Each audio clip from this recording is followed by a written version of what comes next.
त्याच्या मागच तर आता सगळ्यांना शुभ संध्याकाळ. नेटवर्क गेले काय माझं?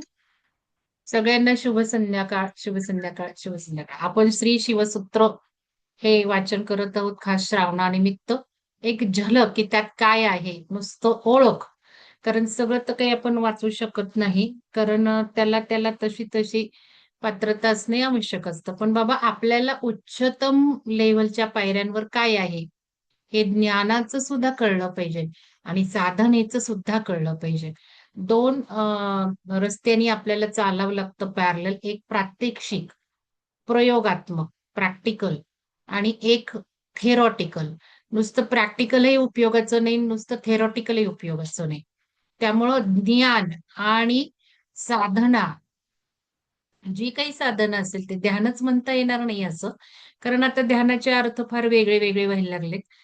खरा जर बघितलं ना ध्यानाचा अर्थ काय होतो? लक्ष देणे. मग कशाकडे लक्ष देणे?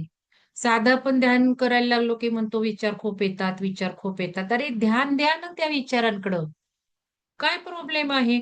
असं काही लगेच होणार आहे का माझ्या मनात विचारच येणार नाही? आपण काही खूप साधू संत काही लागून गेलो का ऋषीमुनी, की ते साधना करून, करून, करून निर्विचार स्थिती येणार आहे?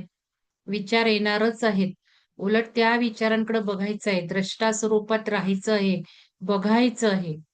मग ध्यान या शब्दाचा अर्थ जर बघितला ना, तर ध्यान म्हणजेच ध्यान देणं. आपण सारखं म्हणतो, "तुझं ध्यान आहे का गं मी एवढं बोलतीये? ध्यान आहे का? तुझं ध्यान आहे का नुसतं वाचत बसलीये?" याचा अर्थ जो आहे ना, तोच या ध्यानाचा सुद्धा अर्थ आहे. मग कशाकडे ध्यान द्यायचं आहे? तर सगळ्यात महत्वाचं शब्दांकडे ध्यान द्यायचं आहे. तुम्हाला सांगितलं, की नादानुसंधान ही सर्वात महत्वाची उच्च लेव्हलची साधना आहे. मग शब्दांकडेच महत्व द्यायचं.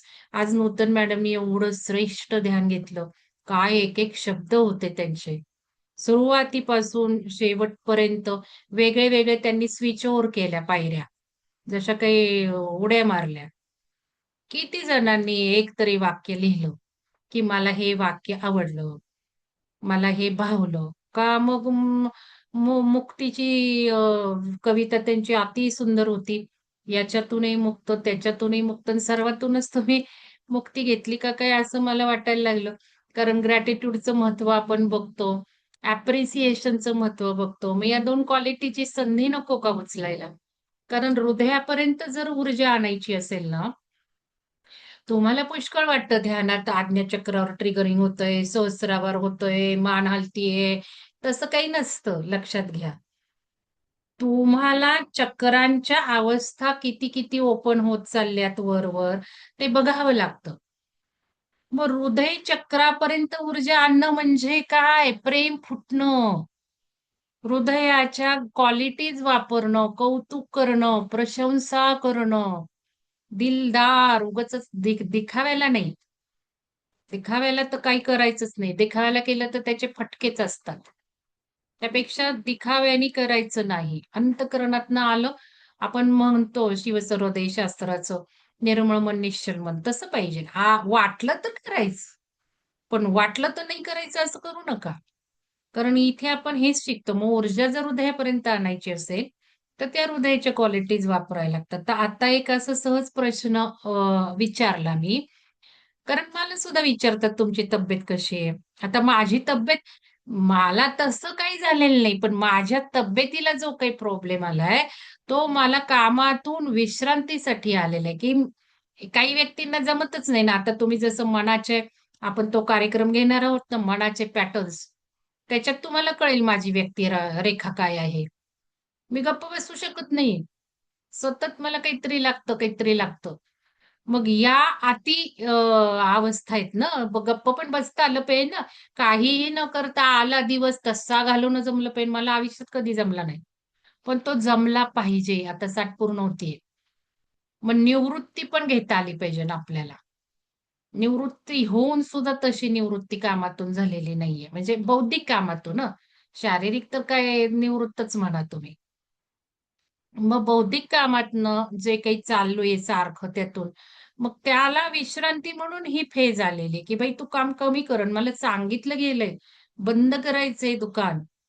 लॅपटॉप वर्क नको, काम नको, कार्यक्रम नको, ध्यान नको, झोपा घ्या. तर या सगळ्यासाठी एक फेज आली म्हणून मला विचारतात, तब्येत कशी आहे, तब्येत कशी आहे. तसंच मी विचारते तुमच्यापैकी जे आजारी आहेत ते. तर त्यांच्या म्हणण्यात आलं की डोकं दुखतंय. तर मी असं सांगायला सुरुवात केली आणि रेकॉर्ड केलं, की सगळ्यांना उपयोगी पडेल. डोकं दुखणारच आहे आता. का डोकं दुखणार आहे, की आता थोडी-थोडी ऊर्जा आपण जे काही करत आहोत, म्हणजे रेग्युलर साधकांसाठी मी हे बोलतेय. की ज्यांनी मला बोलून दाखवलं ते अति रेग्युलर म्हणजे अति सिन्सिअर त्यांच्यासारखं जमायचंच नाही कोणाला. अति सिन्सिअर 2 व्यक्ती आता बोलल्या. मग त्यांच्या बाबतीत ज्यांनी अगदी 3 वर्ष खडतर प्रवास केलेला आहे माझ्याबरोबर, म्हणजे माझ्यापेक्षाही जास्त खडतर प्रवास. मी तर कुठे साधना करते, ध्यान करताना माझी साधना होत नाही. कारण साधना म्हणजे कसं आहे, की आपल्या ध्यान म्हणजे काही न करणं पहिलं. मग बोलणं म्हटलं तरी ध्यान होणार नाही. त्यामुळे तुमचं ध्यान घेताना माझी नाही होत साधना. कारण माझी साधना दीक्षेची साधना आहे त्याला मला काहीच लागत नाही. ना आवाज जो असतो तो स्वयंभू असतो. तर येते मी तिकडे कारण हे जे आपण शिवसूत्र वाचलोय त्यात तेच आहे सगळं. तेच आहे म्हणजे त्याच क्वालिटीचं उच्चतम ज्ञान आहे. तर त्याच्यामध्ये मग ह्या ज्या सिन्सिअर व्यक्ती आहेत दोघी, आता सहस्त्रावर ऊर्जा काम करायला लागलेली आहे. मग ते डोकं दुखवणारच आहे. ढन, ढन, ढन, ढन हातोडे घातल्यासारखं. जसं पिरॅमिडला आल्यावर तुम्हाला पाठीच्या कण्यात असं कोणीतरी घालतं हातोडे, हातोडे, हातोडे. जिथे कार्मिक सगळं साठलेलं आहे तिथे ते होतं. कारण त्या ऊर्जा रिलीज करायच्या असतात, ब्लॉकेज रिलीज करायचे असतात. तर आता बघा, मी जसं-जसं माझं चक्रांचं काम करत आले, तसं मला प्रत्येक चक्राचे यातना पण दिल्या आणि त्या प्रत्येक चक्राचे सक्सेस सुद्धा दिले. माझ्या क्वालिटीज सुद्धा वाढत गेल्या. माझ्या क्रिएटिव्हिटी, सर्जनशीलता, माझं ज्ञानही वाढत गेलं. पण मला भोगही भोगावे लागलेले आहेत. मी जर माझं आत्मचरित्र लिहिलं ना, तर तुम्हाला वाटेल, "या बाई एवढं दुःख कोणी भोगलंच नाहीये." मी उगाच बोलत नाही म्हणून. अतिशय म्हणजे माझ्या घरात जरी दुःख नसेल ना, तरी एक वेगळं-वेगळं आपल्या सगळ्यात तुम्हाला सांगायला काही हरकत आहे, की स्त्रीला ना शेअरिंग करायचं असतं आणि तो शेअरिंग करणारच नवरा नसतो. बरेचसे 99% पुरुष शेअरच करत नाही. आणि मला ना बडबड करायची सवय नाही. मी जर बाहेर गेले तर मी कोणाशी बोलतही नाही. मी अबोले.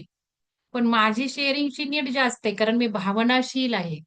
मग ते शेअरिंग कोणाबरोबर करायचं? मग हे घरात नाही मिळालं ना शेअरिंग. मग ते कागदावर लिहून शेअरिंग. तर त्यामुळं त्रास खूप झालेले आहेत या शरीराला. आणि मग जेवढं आपण भोगतो ना, तेवढं मग ते मनाचे रोग जडतात. तर या ह्याच्यामध्ये सांगायचं म्हणजे मग प्रत्येक चक्रातनं जसं-जसं चक्र ओपन व्हायला लागतात, तसं-तसं त्याचा विकासही होतो. जे काही बांधलेलं असतं ते पण सुटायला लागतं आणि सुटायला लागतं म्हणजे रिलीज होताना ते त्रास होतात. मग आता बघा हे मानेचं सुरू झाले अगदी इथवर. मग हे तर काय आता पी करतानाच दुःख नाही ते 7-8 वर्षापूर्वीचं. परत आलं उफाळून त्यावेळेला आलंच होतं. आता परत आलं. तर हे सहस्त्रार ऊर्जा काम करायला लागली, तर डोकं दुखणार आहे आणि आता खूप होणार आहे. तर हे सगळ्यांनी लक्षात ठेवायचं. पण at the same cost, at the same time आपण मेडिकल सगळे उपाय करायचे. आपण टेस्ट करायच्या, आपण डॉक्टरांकडे जायचं, डॉक्टरांच्या गोळ्या घ्यायच्या का नाही घ्यायच्या, रेझोनेट होतंय का बघायचं, ध्यानातून प्रश्न सोडवायचा. पण डॉक्टरी उपाय करायचे, डायग्नोसिस करायचंच. कारण डायग्नोसिस कळलं ना आपल्याला, की मग आपण ध्यानातनं अफर्मेशन्स घेऊ शकतो त्या. किंवा आपल्या अध्यात्मातलं लर्निंग शोधायचं असतं. कुठलाही त्रास जो येतो, काल आपण तो व्हिडिओ बघितला. मी नेहमी म्हणते, की शिकण्यासाठी येतो. जोपर्यंत आपण लर्निंग घेत नाही, तोवर तो त्रास पुन्हा-पुन्हा येत राहतो आणि एकदा लर्निंग घेतलं, की त्रास बंद होतो. त्या व्हिडिओत तर मास्टरी म्हटलेलं आहे. आपला जन्मच हा काही मास्टरी मिळवण्यासाठी येत असतो. मग जोपर्यंत त्या लर्निंगचं मास्टरीत रूपांतर होत नाही, तोवर आपला पुनर्जन्म होतच राहणार आहे. मग या जन्मात आपण त्या मास्टरी केली, तर कदाचित आपण जर पुढं आणि अडकलो नाही कशामध्ये, तर आपला आत्मा हे होणार आहे, या जन्म-मरणाच्या फेऱ्यातून. तर ह्याच्यामध्ये पुन्हा म्हणजे विचार आणि सराव केलाच पाहिजे मरणाचा, मरण्याच्या वेळेचा. आता ते जे पुस्तक मी घेणार आहे ना, मॅडम एक फक्त विचारू प्रश्न. विचारा की. आता तुम्ही जे म्हणलात ना, की ज्या काही अडचणी येतात ते लर्निंग घेण्यासाठी येतात आपल्याला. तर आता मला एक प्रश्न विचारायचा आहे की समजा की मला आता त्या व्हर्टिगोच्या चक्रेचा त्रास आउट ऑफ पुणे असताना झाला अहमदाबादमध्ये, की जिथे आपले कोणी डॉक्टर वगैरे अवेलेबल नाही. तर अशा वेळेला ह्या इन्सिडेंट्स मधनं लर्निंग म्हणजे असं काय मी घ्यायचं सांगते त्याच्यातून? ना, मी सांगते, तिकडे येतीच आहे मी. हा. तर हे सांगणारच आहे ना, कारण हे महत्वाचं आहे म्हणून तर रेकॉर्डिंगला लावलं. तर याच्यामध्ये लर्निंग साठी आहे, पण त्या व्हिडिओत आपण मास्टरीसाठी बघितलं. मग आता आपला हा लर्निंगचा प्रोग्राम काय आहे? त्याला बघा, ग्रह बघायचे आपले. आता तुम्हाला व्हर्टिगोचा त्रास होतो ना, पत्रिका घ्यायची आणि चांगल्या ज्योतिषाला विचारायची. तो सांगतो कशामुळे हा त्रास सुरू झाला, कुठे त्रास होतोय तुम्हाला आणि कधी संपणार आहे. हे सगळं लिहिलेलं आहे की मग. आणि मग काय केल्याने त्रास कमी होणार आहे. म्हणजे आपण त्यातून एक ओके. जसं म्हणतो, नांगर टोचलेलं दुःख होण्याऐवजी सुई हम्म. टोचलेलं दुःख होईल. या उपाय-तापायांनी. अच्छा. मग हे शोधलं ना, तर ते कसं का असतं ते पण सांगते मी. मग हे प्रारब्ध आहे ना आपलं, म्हणजे आपण प्रोग्राम घेऊन आलो ना जीवनाचा, की मला हे लर्निंग घ्यायचं आहे. मला हा ओके. त्रास सहन करायचा आहे. हम्म. तुम्हाला मी रेकॉर्डिंग बंद केल्यावर काही सांगते, इतकं अप टू डेट असतं ना, की आश्चर्यचकित व्हाल. म्हणून मग आता तो ग्रह संकेताचा, स्वाध्याय ग्रहांचा ग्रुप केलेला आहे. हा. स्वाध्याय ग्रहांचा ग्रुप का केलेला आहे? तर हेच शिवसर्वोदय शास्त्र शिकलेल्यांना भाग 5 झालेल्यांना हे सगळं ट्रेनिंग सुरू झालेलं आहे. की हम्म. तुम्ही यावर संकल्प लिहा. कारण लवकर, लवकर हम्म. लर्निंग होईल. फास्ट, फास्ट, फास्ट लर्निंग होईल. कारण ऊर्जा आता या आल्यात. आपल्याला लर्निंग काय घ्यायचंय ते कळलंय. फोकस तिकडे लावूयात म्हणून त्यांच्याकडून ते संकल्प लिहून घेतीये. आता त्यांना ते हायर जाते, पण हळू सर्वांनी होणारच आहे. तर तो स्वाध्याय ग्रहांचा सगळ्यांना ओपन केलाय. मग शिवसर्वोदय शास्त्रवाल्यांना संकल्प संकल्प लिहून पर्सनल काउन्सिलिंग होईल. पण इतरांना जे स्वाध्याय करायला रेडी आहेत, त्यांना ते व्हिडिओ बघून स्वाध्याय करायचा आहे. महिन्याला एक स्वाध्याय.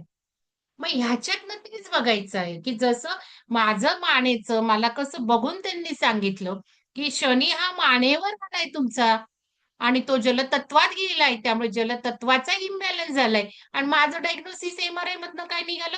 फ्लूइड कमी झालंय. म्हणजे ह्याला एम-आर-आय लागला का पत्रिकेला? म्हणजे आपलं वैदिक शास्त्र केवढं महान आहे. केवढं आपल्याला अप टू डेट विज्ञान सांगतं ते. मग इथे जर तो फ्लुइड बघायला एम-आर-आय लागला, केवढे रुपये घालावे लागले आणि त्या दिव्यातनं जावं लागलं. मला तर ते जाताना असं वाटलं, बाई परत काही एम-आर-आय नको. राम, राम. म्हणजे नाही आवडला तो प्रकार मला. म्हटलं झालं तर बघू, म्हणजे मी तर लिहून ठेवणार आहे. मला काही झालं तर काहीच करायचं नाही. मी लहानपणी सुद्धा म्हणायची माझ्या आईला, मला काही झालं ना, मला दवाखान्यात न्यायचं नाही. तसं आता मी विचार मी करतेय, बघू. मला तर मला हे तुम्ही एमआरआयचं हां. म्हणालात ना, डिस्टर्ब करते एक 2 मिनिटं. तुम्ही जे एमआरआयचं म्हणालात ना, मला जेव्हा खांदा माझा डिस्लोकेट झाला होता तेव्हा मलाही एमआरआय करायला सांगितला होता. माझी ऍक्सिडेंट खूप झाले. तर त्यावेळेला जेव्हा ते डोकं असं आत जातं तुमचं, तर कानाला तुमच्या ते मी गाणी बिणी काही घेतली नव्हती. पण ते हो ना. खळखट खळखट जे म्युझिक येतं ना मॅडम, त्या म्युझिकवर मी ध्यान केलं हो तिथे. म्हणजे काहीच हां. माहिती नव्हतं. म्हणजे साईबाबांचं होतं ना, मी म्हटलं साईबाबा तारून दिला आणि लिटरली ते म्युझिक वॉज सो नाईस. म्हणजे ते लोकांना त्रासदायक वाटतं. मी त्या म्युझिकमध्ये तो जप बसवला. त्यावेळेला तुमची माझी गाठ नव्हती, त्यामुळे मंत्र सामर्थ्य वगैरे काही माहित नव्हतं. आणि त्या खळखळ तो जो आवाज येतो ना अर्धा तास, त्याच्यावर मी ते अर्धा तास तिथे ध्यान केलंय मॅडम. नाही, मला खरं करायचंच नव्हता. पण ते काय मी म्हटलं, आपण काही कमी नाही करायचं. सगळं करायचं उपाय म्हणून मग ते मी त्याच्यावर सांगते थोडंसं रेकॉर्डिंग बंद करून. तर हे झालं. मग आता हा प्रोग्राम कळला. आपल्याला लिहिलेल्या त्या वेळेमध्ये त्या ग्रहाचा आता ग्रह सगळ्या शरीरात आहेत, बरोबर? सगळं नवग्रह इथेच बसलेले आहेत. मग ह्या ग्रहांना इथल्या जर समजून घेतलं आणि त्या इथल्या इथल्या ग्रह म्हणजे काय? चक्रच आहेत ना. प्रत्येक चक्राचं ग्रह आहे. चक्र म्हणजे प्लॅनेट सिस्टीम आहे. चक्रांशिवाय दुनियाच नाहीये ना. चक्र म्हणजे आता कुंडलिनी म्हणजे या पुस्तकात तेच कळेल, की कुंडलिनी म्हणजेच शीत शक्ती आहे. कुंडलिनी म्हणजेच विश्वरूपी आहे. तीच सगळं आहे. सगळं जे ब्रह्मन, ब्रह्मन म्हणतो ती कुंडलिनीच आहे. त्यामुळेच ती अवस्था येते, एनलाइटनमेंट होतं. हे सगळं याच्यात आहे. तर यामध्ये मग आता कळलं, की ग्रह म्हणजे हे इथले ग्रह ठाकटिक म्हणजे चक्रांचं उद्भेदन. मग आता मी जे म्हटलं, की जसं-जसं माझं चक्रांवर काम होत होतं, तसे-तसे ते का का त्रास झाले, तसे-तसे गुण उधळले. मग आता हे सगळं तुम्हाला कळेल काय गोडबंगाल असतं ते. मग हे चक्रांवर काम करायचे, म्हणजेच या ग्रहांना इथल्या ठाकठीक करायचे, इथल्या ग्रहांचे उपाय करायचे, ठाकठीक करायचे, म्हणजेच साधना करायची आहे.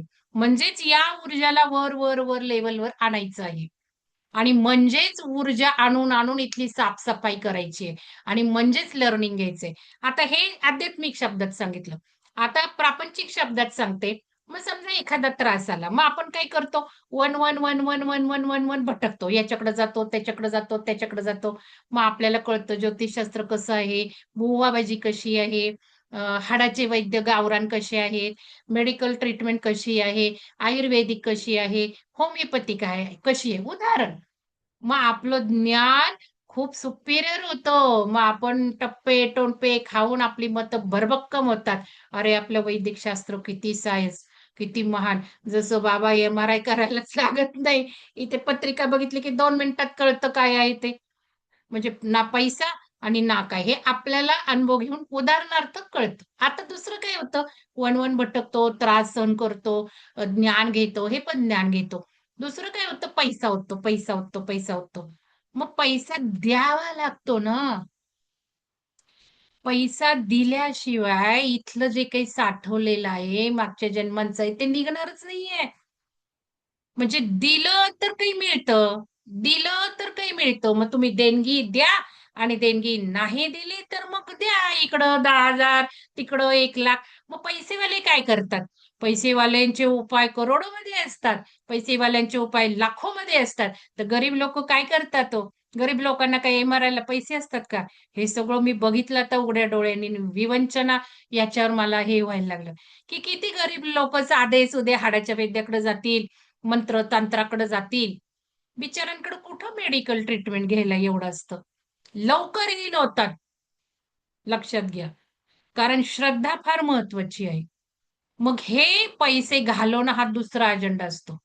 तिसरा अजेंडा कर्मकांड. समजा कर्मकांडातला मनुष्य आहे. मग तो शनीला तेल घालेल, फेऱ्या घालेल, मग नारळ फोडेल, दर शनिवारी जाईल, नारळ फोडेल, मंत्र म्हणेल, स्तोत्र म्हणेल, जपमाळ करेल, वॉटेवर काही करेल, पूजा करेल, ग्रहशांती करेल, म्हणजे कर्मकांड करेल. आता ज्यांचा विश्वास नाहीये ना, करोडो लाखो रुपये तुम्ही सगळ्यात घाला, कोणालाच फरक पडणार नाही. पण जो विश्वासाने करेल ना, त्याला उपाय येतो.